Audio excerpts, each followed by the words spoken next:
Assalamualaikum warahmatullahi wabarakatuh. Perkenalkan, nama saya Hapsari Wildanilo, NIM 21011116140 Pada kesempatan kali ini, saya akan mempresentasikan studi kasus pada proyek 7 Louisiana Avenue Interchange.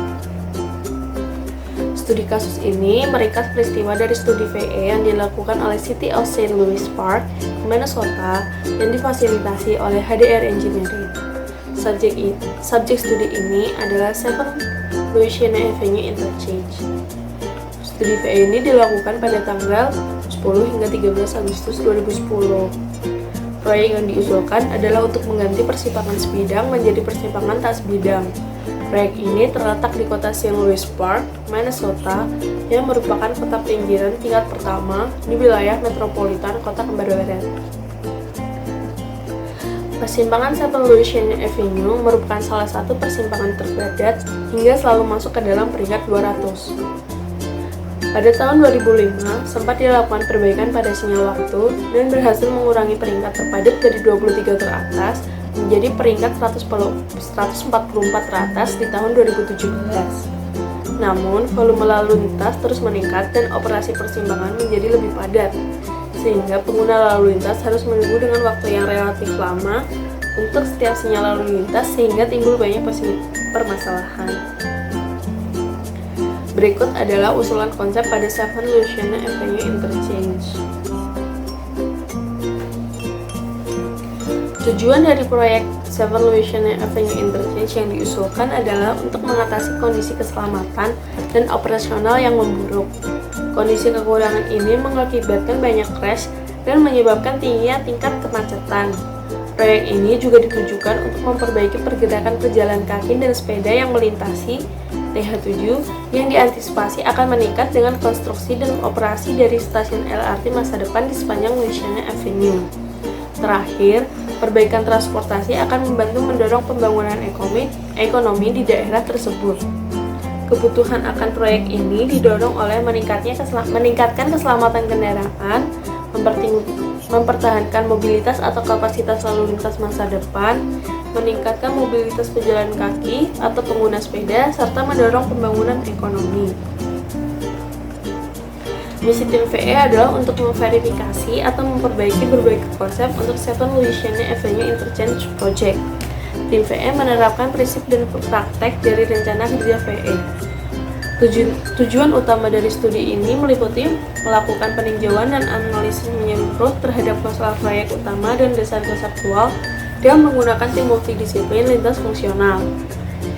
Fokus dari studi rekayasa nilai ini adalah untuk membantu identifikasi alternatif yang akan meningkatkan mobilitas dan mengurangi konflik kendaraan dan non-kendaraan lalu lintas, serta peningkatan sistem transportasi yang peka terhadap lingkungan yang memecahkan tujuan dan kebutuhan yang teridentifikasi.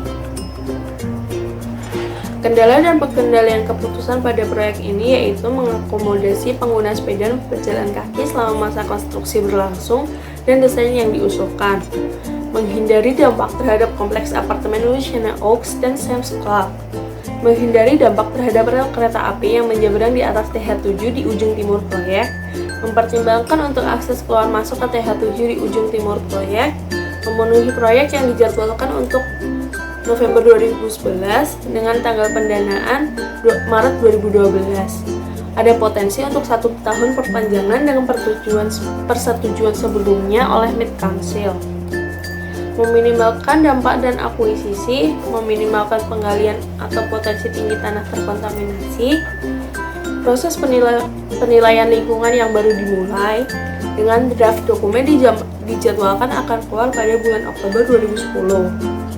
Dampak apapun terhadap dataran banjir harus dikurangi, aman terhadap banjir periode 100 tahunan. Pertimbangan kuat untuk tidak berdampak pada stasiun pompa dan rumah sakit di sepanjang Lake Street. Pertimbangan kuat untuk tidak memberikan dampak pada kantor medis sepanjang Walker Street, serta menghindari dampak terhadap bangunan 4F. Berikut adalah analisis proyek berdasarkan biaya yang dibutuhkan pada setiap itemnya. Nah, kalau ini adalah diagram fase-nya. Ide yang dihasilkan oleh tim VE dievaluasi dengan cermat dan atribut khusus proyek diterapkan pada setiap ide untuk memastikan evaluasi yang objektif. Tim VE sebagai kelompok menghasilkan dan mengevaluasi gagasan tentang cara untuk melakukan berbagai fungsi. Daftar ide dikelompokkan berdasarkan fungsi atau elemen proyek utama. Ide ini dibahas sepenuhnya keuntungan dan kerugian masing-masing terdaftar. Proses evaluasi mempertimbangkan 7 atribut yang dianggap sebagai aspek kunci dari kinerja proyek.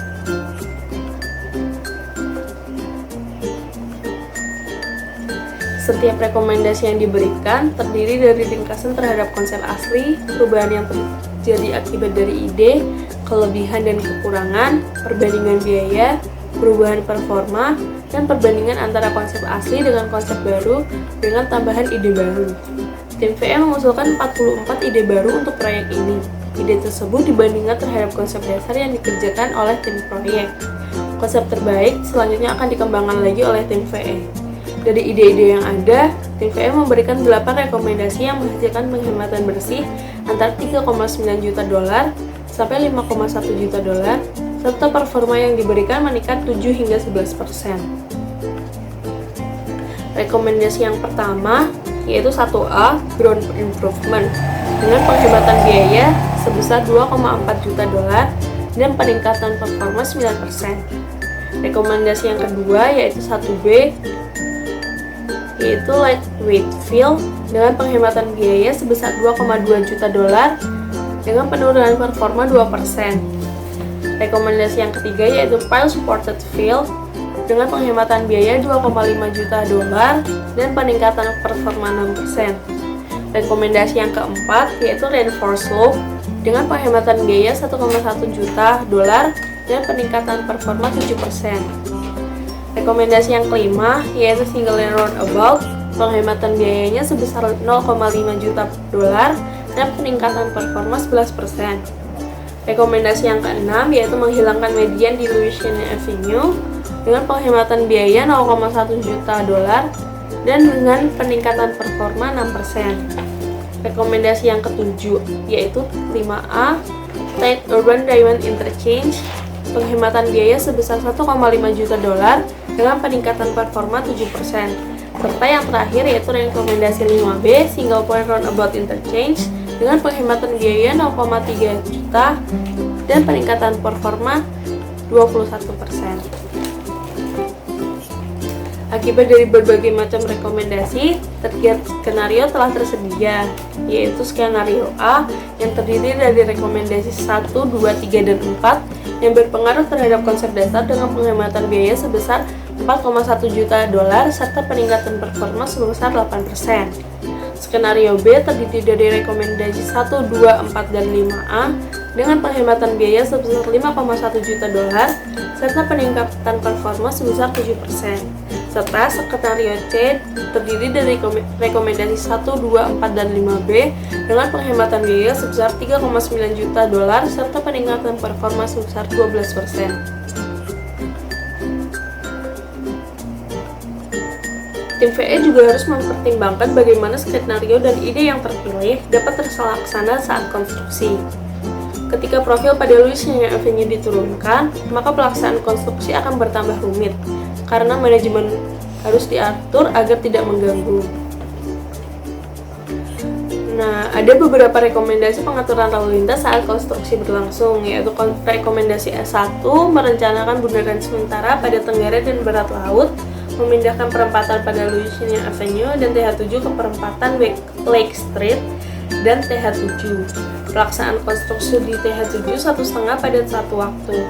Rekomendasi S2 yaitu memindahkan lalu lintas pada TH7 ke selatan, kemudian pelaksanaan konstruksi TH7 secara keseluruhan. Rekomendasi S3 memindahkan lalu lintas pada TH7 menggunakan Lake Street, kemudian pelaksanaan konstruksi TH7 secara keseluruhan. Serta rekomendasi S4 memindahkan lalu lintas Louisiana Avenue ke timur saat profil direndahkan. Rekomendasi yang pertama yaitu ground improvement, yaitu dengan konsep asli memindahkan tanah yang terkontaminasi serta gambut dan menggantinya dengan tanah rumput. Konsep rekomendasinya yaitu menggunakan metode ground improvement daripada pengurukan tanah gambut. Menurut FHWA, penggunaan rekomendasi ini memberikan benefit dari segi environment, construction, dan other. Rekomendasi ini dapat menghemat hingga 2,4 juta dolar dari 4,4 juta dolar, serta peningkatan performa 9%. Keuntungan dari rekomendasi ini yaitu mengurangi terbuangnya tanah yang terkontaminasi, mengurangi settlement pada tanah, mempersingkat jadwal, mengurangi tanah uruk, mengurangi kebisingan, serta memiliki efek pengawetan. Sedangkan kerugian dari rekomendasi ini yaitu membutuhkan untuk disubkontraktorkan, serta resiko terhadap gelombang tanah di luar area konstruksi. Justifikasi pada proyek ini yaitu baseline. Semua yang berkaitan dengan tanah membutuhkan investigasi subsurface yang mendalam untuk melakukan remedial terhadap tanah. Yang kedua yaitu metode ground improvement, terdiri dari deep soil mixing, stone column, fiber compaction, plus densification, dan dynamic deep compaction. Selanjutnya, rekomendasi yang kedua yaitu lightweight fill, dengan konsep asli memindahkan tanah yang terkontaminasi serta gambut dan menggantinya dengan tanah uruk. Konsep rekomendasi yang diberikan yaitu menggunakan urugan atau timbunan ringan yaitu EPS geoform atau pecahan ban. Menurut FHWA, penggunaan rekomendasi ini memberikan benefit dari segi construction saja. Rekomendasi ini dapat menghemat hingga 2,2 juta dolar dari 4,4 juta dolar. Peningkatan performanya sebesar negatif 2% atau ini merupakan penurunan performa. Justifikasi dari rekomendasi ini yaitu investigasi terhadap tanah mungkin dibutuhkan untuk mengetahui treatment yang tepat untuk pelaksanaan.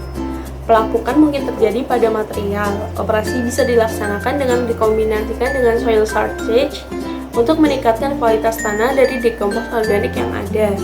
Pengurukan masih dibutuhkan untuk pengurangan settlement untuk daerah barat karena memiliki timbunan yang tinggi, serta kontaminasi terhadap petroleum merupakan efek terhadap desain ini atau membutuhkan gelombang geomembran yang lebih untuk perlindungan. Keuntungan dari rekomendasi ini adalah mengurangi pengerukan tanah gambut, mengurangi terjadinya settlement pada tanah, mempersingkat jadwal, serta mengurangi tanah uruk. Kerugiannya membutuhkan desain yang rumit untuk bagian lain seperti drainase, guardrail, dan lain-lain, serta resiko terhadap foam maupun petroleum. Nah, ini adalah detail pemasangan geofoamnya. Rekomendasi yang ketiga yaitu pile supported fill dengan konsep asli memindahkan tanah yang terkontaminasi serta gambut dan menggantinya dengan tanah uruk. Sedangkan konsep rekomendasinya yaitu menggunakan tiang pancang atau drilling pile, menggunakan auger cast pile pada area dengan tanah bertekanan. Menurut FHWA, penggunaan rekomendasi ini memberikan benefit dari segi construction saja. Rekomendasi ini menghemat hingga 2,5 juta dolar dari 4,4 juta dolar. Peningkatan performa 6%. Keuntungan dari rekomendasi ini yaitu mengurangi pengurukan atau ekskavasi, mengurangi maintenance jangka panjang, mengurangi resiko pekerjaan jembatan, serta mengurangi biaya berlebih. Kerugiannya yaitu membutuhkan koordinasi dengan sheet piling yang akan dibutuhkan pada konstruksi jembatan serta polusi udara. Justifikasi pada rekomendasi ini yaitu investigasi terhadap tanah mungkin dibutuhkan untuk mengetahui treatment yang tepat untuk pelaksanaan. File untuk mendukung tanggul jalan dapat dikerjakan tanpa harus memindahkan lalu lintas secara signifikan. Penanggulan jalan membutuhkan piling lumayan besar sehingga polusi suara yang terjadi juga menjadi besar. Dapat dikurangi dengan menggunakan drilling pile atau menggunakan auger. Kemungkinan kedalaman pile sekitar 65 feet. Merupakan rekomendasi dengan resiko terkecil dan keuntungan yang besar. Tidak perlu sepenuhnya memindahkan tanah organik. Dibandingkan dengan urukan ringan, merupakan alternatif dengan kontaminasi yang lebih sedikit, serta masalah dengan muka air tanah juga dapat diselesaikan. Konstruksi lebih mudah dengan material standar. Untuk memperoleh keuntungan yang lebih, komponen konstruksi yang lain harus saling melengkapi, misalnya dinding penahan tanah dan lain-lain. Ini adalah gambaran dari rekomendasi yang ketiga. Selanjutnya rekomendasi yang keempat yaitu reinforced slope. Konsep rekomendasi ini menggantikan cast in pile concrete atau yang biasa disebut dengan pengecoran langsung di tempatnya dengan reinforced steep slope. Menurut FHWA, penggunaan rekomendasi ini memberikan benefit dari segi environment dan construction. Peningkatan performa dari rekomendasi ini sebesar 7%. Keuntungan dari rekomendasi ini adalah mengakomodasi penurunan tanpa adanya pengaturan, mengurangi waktu konstruksi, mengurangi kebutuhan akan struktur fondasinya, mengurangi biaya berlebih, serta memberikan estetika pada kemiringan yang ada dengan adanya rerumputan. Kerugiannya yaitu adanya peningkatan atau pemeliharaan. Estimasi biaya yang bisa diambil dari rekomendasi yang diberikan adalah 1,1 juta dolar atau sekitar 50% dari konsep awal yang ada. Ini adalah konsep dari reinforced slope. Rekomendasi yang selanjutnya yaitu single lane roundabout. Konsep ini merekomendasikan perubahan pada jumlah lane yang digunakan pada roundabout yang ada, di mana original konsep yang ada itu menggunakan 2 lane. Sehingga berdasarkan penelitian yang dilakukan oleh tim VE, diberikan rekomendasi bahwa menggunakan 1 lane masih cukup untuk menampung kendaraan yang ada, di mana berdasarkan penelitian yang dilakukan, tingkat kepadatannya masih berada di bawah 85% dan tergolong arus stabil. Namun, berdasarkan penelitian di tahun 2013 dapat ditingkatkan menjadi 2 lane dikarenakan tingkat kepadatannya telah melebihi 85%. Menurut FHWA, penggunaan rekomendasi ini memberikan benefit dari segi operation. Peningkatan performa sebesar 11%. Estimasi biaya yang diambil dari rekomendasi ini adalah 0,5 juta dolar. Keuntungan dari rekomendasi ini adalah mengurangi konflik yang ada, mudahnya navigasi untuk perspektif pengemudi, mudah dikembangkan jika dibutuhkan, mengurangi kebutuhan akan struktur fondasi, memberikan estetika pada kemiringan yang ada dengan adanya rerumputan, meningkatkan kemiringan lereng sampai 70 derajat. Kerugiannya tidak dapat menghandle pada tahun 2013 karena peningkatan arus yang ada. Limpasan permukaan akan dibutuhkan untuk pindahan ke depannya. Rekomendasi selanjutnya yaitu remove median on Louisiana Avenue. Dengan menghapus median yang ada dari original desainnya dikarenakan untuk memberikan rasa yang lebih urban ke jalan bagi pengguna jalan tersebut, di mana juga dengan menghilangkan median jalan dapat memberikan keamanan pada 4 lajur 2 arah mendekati belokan, serta dengan dihilangkannya median yang ada dapat mengurangi kecepatan dan memberikan rasa tenang bagi pengendara. Menurut FHWA, penggunaan rekomendasi ini memberikan benefit dari segi operation. Peningkatan performanya sebesar 6%.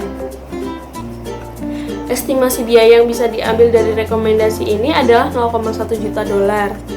Dengan keuntungannya mengurangi permukaan yang kedap air, meningkatkan penghilangan salju, mengurangi panjang jembatan, lalu lintas yang menenangkan, dan karakter urban. Sedangkan kerugiannya adalah perspektif publik.